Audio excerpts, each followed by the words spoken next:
Сейчас можно давать частные уроки и зарабатывать в 2 раза больше, не утруждаясь, чем работать весь день в школе, еще проверять ночью тетради.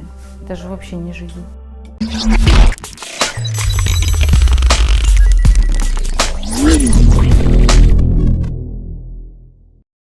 Меня зовут Алия Кинжалиева. Я писатель, поэт, учитель и мама. Я родилась в семье педагогов. Мой отец преподает музыку в музыкальной школе. Мама была воспитателем, работала воспитателем.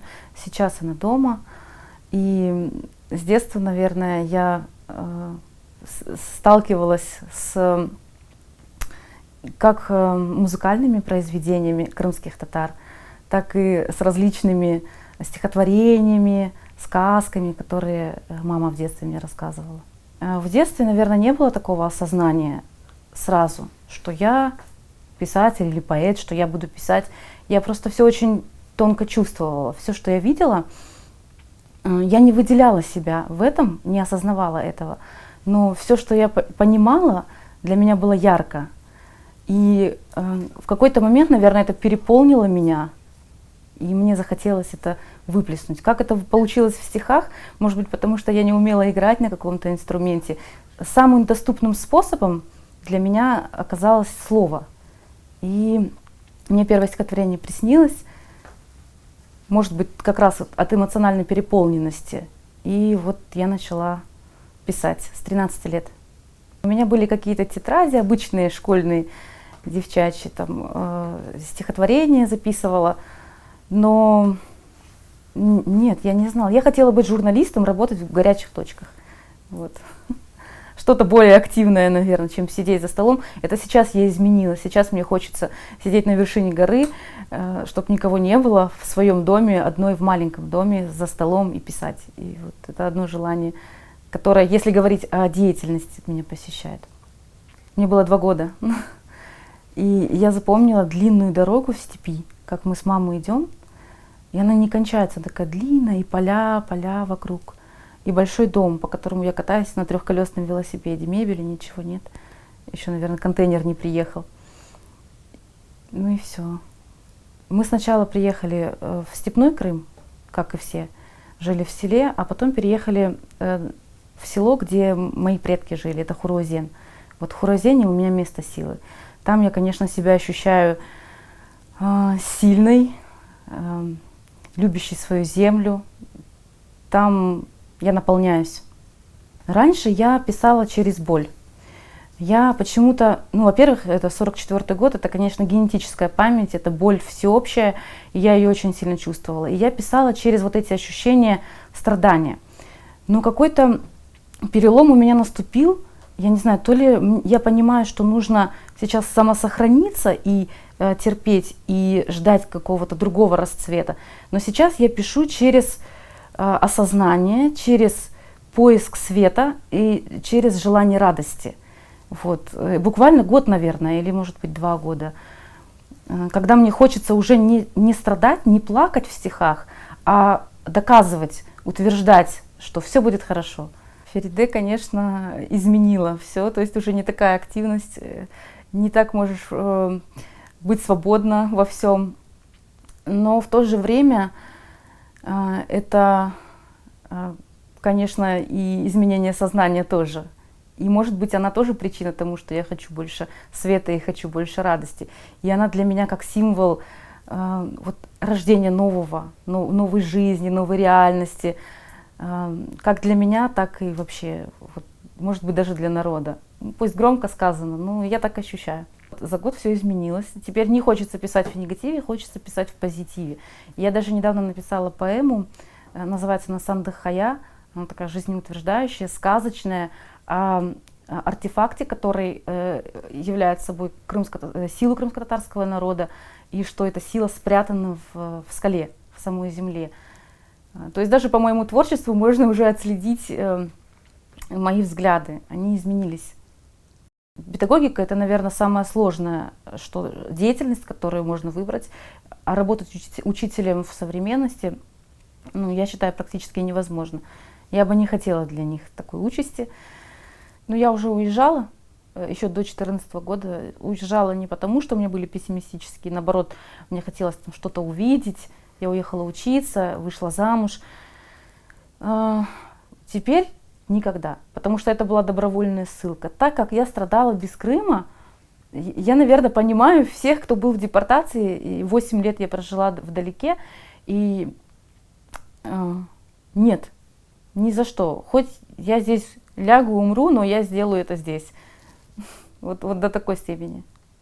Занимает ключевое место, потому что, находясь здесь и видя, какие преобразования происходят в лучшую сторону, в худшую сторону, какие движения происходят, как какой-то непонятной материи, как движение энергии, так и в социуме, все это, конечно, впитывается и выражается в творчестве. Невозможно тему Родины как на второй план отодвинуть, то есть это ведущая роль. Ну, наши дети — это наше отражение, во-первых, и в то же время это наша улучшенная копия. Поэтому всегда, когда я видела родителей, я понимала, почему такой ребенок вот, в классе. Почему у него проблемы или, наоборот, успехи. И сейчас есть разные дети. Но если брать вообще, и в принципе, это очень талантливые, это очень креативные дети, это дети нового поколения. Они столько всего успевают и столько всего знают. Они могут смотреть в телефон, играть, в то же время все слышать, все понимать. Ну, по крайней мере, я таких видела. И когда даешь контрольную работу, допустим, они очень легко все списывают. Хоть как смотри, забери телефон, у него есть второй телефон. То есть, ну это ведь тоже способность воспользоваться этим телефоном, найти информацию и списать. Я к тому, что есть у них какие-то вот навыки, какие-то суперсила, которая у нас ее нет, и мы ее даже не можем осознать. Мы ее даже не можем до конца понять. Они не читают, но это не мешает им знать много. Пусть понемногу от всего, а много и не нужно знать сейчас глубоко. Зачем ему глубоко знать физику, если она, в принципе, ему не нужна? Сейчас глобализация, поэтому все можно в интернете. Открыл, прочитал, и ты знаешь. Они умничают друг перед другом, они рассказывают какие-то новости. Они крутые, я считаю так. Мне вот далеко до моих же детей, потому что они мне такое рассказывают, что мне не снилось, наверное. Говорят какие-то слова, они мне рассказывают про какие-то программы. Я открываю программу, в которой у меня ребенок вот просто видеоролик делает. Я вообще ничего не могу понять. Даже если я буду сидеть и разбираться, с моим знанием математики я была отличница. Мне не разобраться. Вот это интересно. Современная крымско-татарская литература обладает некоторыми особенностями, что отличает ее от предыдущей и, возможно, от будущей. Это, во-первых, доступность. Доступность к тому, чтобы творить и себя проявлять. Я наблюдаю за молодыми людьми, которые и девушками, и непосредственно мужчинами. Они пишут, они публикуют, читают, записывают видео. И каждый день, можно сказать, я открываю для себя новое имя. Конечно, в основном это все, скажем так, бездарно. Но никто не говорит, ведь, что через 10 лет этот человек не напишет что-то хорошее. Пусть он пишет эти 10 лет, я бы не позорилась так, конечно, он позорится, пишет, его все хвалят при этом, но понимающие люди понимают, что он какую-то ерунду пишет, но он творит, это здорово. Это к тому, что молодежь крутая, да, она крутая, они все хотят себя показать. Если чуть-чуть умеет писать, уже начинает писать, чтобы быть крутым, все, там всякие фотки ставит симпатичные и стихи. И вот эта вот доступность себя показать. Не надо издавать книгу для того, чтобы читали. Достаточно делать прямые эфиры, достаточно что-то постить каждый день, и тебя будут знать как поэта, причем крутого. Будут сравнивать с Пушкиным, даже если ты не такой. Второй феномен, наверное, это двуязычие. Нельзя говорить о триязычии, потому что на украинском мало кто, в основном это переводы, мало кто пишет. И пишут на крымско-татарском в меньшинстве и на русском языке в большинстве. Многие высказывают мнение, что родная литература должна быть написана только на родном языке. Я с этим мнением не согласна, потому что так уж получилось, что мы сами на двух языках общаемся. И если художественное произведение выражает национальную идею, либо национальные идеи, потому что их много вариантов, у каждого свой. Если произведение отражает мнение сейчас реальности, тех людей, которые живут сейчас, и объединяет в себе это мнение, и если это произведение выражает взгляды всех крымских татар, то это крымско-татарская литература. Яркий пример, немного в прошлое, если вернуться, это Лиля Буджурова. Сейчас она тоже пишет, но все помнят ее тогда, это период возвращения, это поэт возвращения. Вот она писала на русском языке, и ее произведение — это крымско-татарская литература. Сейчас пишет замечательная девушка Асия Халид. Это тоже крымско-татарская литература, потому что у нее очень много есть национального. Если даже взять в пример последнюю книжную ярмарку, я опять не смогла туда попасть, но книги, которые там были представлены, они в основном публицистической направленности. Это не художественная литература. То есть там есть несколько книг, которые были художественные, там рассказы, стихотворения, не помню, нет, по-моему, никто не издавал. Но в основном издаются исторические книги, либо какие-то статьи, интервью, вот книга выходила, и публицистика. Не хватает, на мой взгляд, художественной литературы. То, что может заинтересовать читателя. Вот Сусанна Джемилева выпустила недавно книгу «Приключения фасолинки» для детей. На двух языках она вышла, и вот это художественная литература. Она увлекает, она интересна, ее можно покупать детям. Не знаю, насколько она будет в реализации, там, по-моему, мало экземпляров. Пусть это будет, вот как Крымско-татарский театр дает, ставит пьесы комедийные, то есть комедии, чтобы весело было людям. Может быть, и в литературе нужно развлекать, веселить, художественной больше литературы, приключенческой, чтобы люди хотели отдохнуть от реальности, чтобы они ушли в это. Я думаю, что если сам автор себя публикует, то вряд ли. Сама литература, само написание мне еще ни копейки не принесло, например. Ну, я могу заработать, если я редактирую чей-то текст. Либо если я пишу, конечно, но это все равно статьи на заказ. Вот, текст. Это не художественная литература. А если я в порыве своей души пишу стихотворение, либо в порыве души пишу прозу, то она денег не приносит, к сожалению. В этом плане, конечно, все плохо, потому что нет, беспробудность какая-то. То есть все живут и не думают, что они говорят на русском языке. Очень многие. Ну, есть 1000 человек, допустим, которые задумываются о том, что нужно говорить на крымско-татарском языке. Все остальные, особенно в селах, в отдаленных, они просто живут, ходят в школу, детский сад, работают, и они общаются на русском языке и не задумываются о том, что это не могут оправдаться, когда у них спросят. Мы не знаем, мы не можем своего ребенка научить. И у них нет не то чтобы желания, потребности, что ли, чтобы этот язык знать. Все-таки, когда у человека есть, допустим, тебе нужно сдать экзамен, ты учишь и готовишься к этому экзамену. Когда тебе не нужно сдавать экзамен, ты его не будешь учить. Многие люди по этому принципу, наверное, живут. Им не нужно, они этого не делают.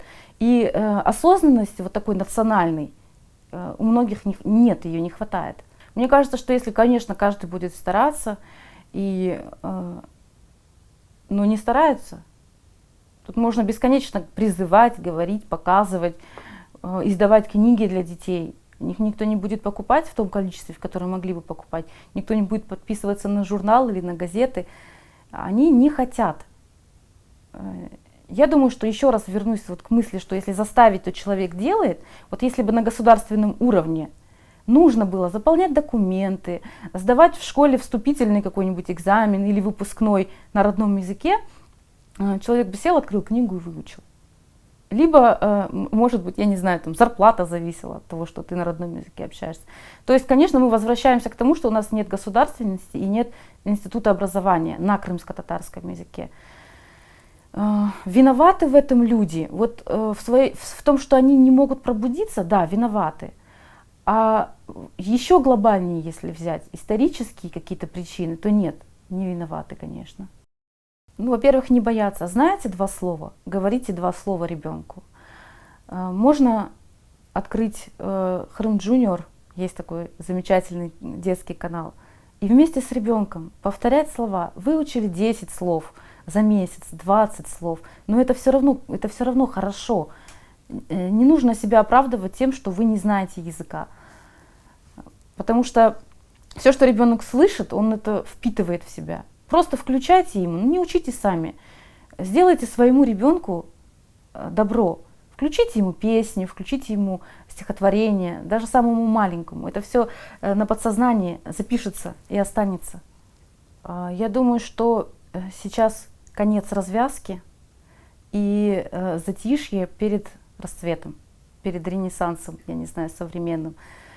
Этому есть какие-то даже знаки, есть причины, по которым я могу так сказать. Появляется много людей, которые хотят заниматься творчеством. Вот был всплеск, был расцвет во времена АТР, то есть до 2014 года, когда проводились различные концерты, соревнования, шоу. Меня здесь не было, но я следила за жизнью творческой, именно за жизнью в культуре. Но сейчас мало показывают, но как будто бы накапливают эту энергию. Я вижу, появляются разные имена, есть разные опыты, удачные, неудачные, но молодежь стремится к тому, чтобы писать, чтобы показывать себя в том же Инстаграме, в Фейсбуке, чтобы играть, петь, различные жанры, различные направления, и меня это радует. И мне кажется, что вот сейчас подрастают те люди и те дети, которые дадут толчок для расцвета. Если рассматривать даже со стороны литературы, вот что такое тема и идея. Тема — это о чем говорится, идея — это для чего. Для чего мы есть вообще крымские татары, кто мы есть. Если бы каждый мог подумать об этом, для чего мы существуем. Для того, чтобы жить на своей земле, для того, чтобы быть хозяевами на своей земле, несмотря ни на что. Если мы чувствуем себя своими хозяевами на своей земле, то и земля будет нас подпитывать. Вот идея в этой осознанности. Как пробудить, я не знаю. Просто хочется палку взять и каждого ходить и показывать палку и говорить: вы когда-нибудь проснетесь, вы начнете уже думать и понимать, что вы здесь хозяева. Вы, даже если вы говорите на другом языке, вы все равно здесь хозяева. Вы крымские татары. Вы просто соль этой земли. Вы и есть эта земля. Эршей кечер менің халқым, эршей кечер. Сулар ахан кебі yıllar кетер. Көз яшьларым бір күн хурур, бір күн битер. Мен ишанам, сенің күчүн, сенің sevgin енер.